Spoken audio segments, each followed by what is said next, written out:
Day 3, we kick things off with the wide stance box squat. Sounded like I said box squat.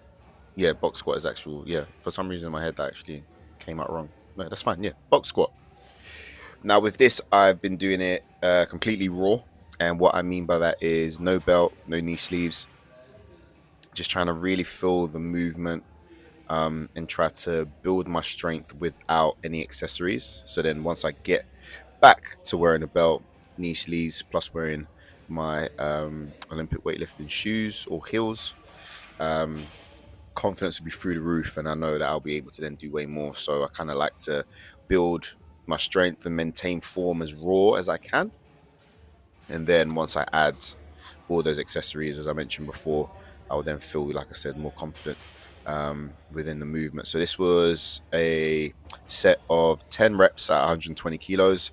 Felt fine. Main aim here, especially using the wider stance and a box, is to just work through my hips a lot more. So you can see as I'm squatting down, my knees are staying relatively above my ankles as opposed to letting the knees go forward, which will make it a bit more quad dominant. That's kind of making me work through the hips, but also trying to maintain as much of an upright posture as I can. Then we move on to the deficit RDLs. This was a set of 120 kilos for a set of 10. Slightly higher deficit than what I did before.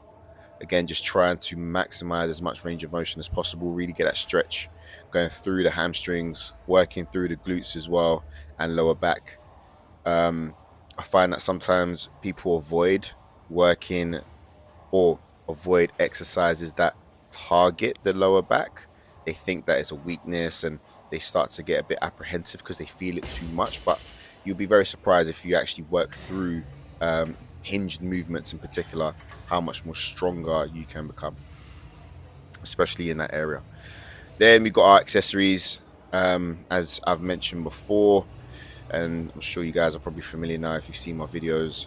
Whenever I do my secondary lower body session, I then start working more on a posterior chain. So you see me here doing some hamstring work, sprinkled with a bit of quad work, but in particular this is still kind of part of my rehab as I'm strengthening up that left knee, to which I've had no issues. But it's just one of those things where keep it up. If it works, keep doing it. Then here, something new that I've been trying recently, which is the kind of like almost like a good morning machine to isolate the lower back. And I feel like this is almost like the reverse of how you would work your abs, but doing it for the lower back.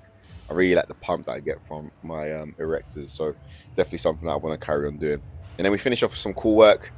Good old stir the pot with the Swiss ball machine, just with the Swiss ball, excuse me, no machine here. And there you have it. Day 3 wrapped up, done and dusted. Last final session of week 2, which will be day 4. So stay tuned. And as always, guys, thank you very much for your time. Like, share, and subscribe. And I'll see you for day 4.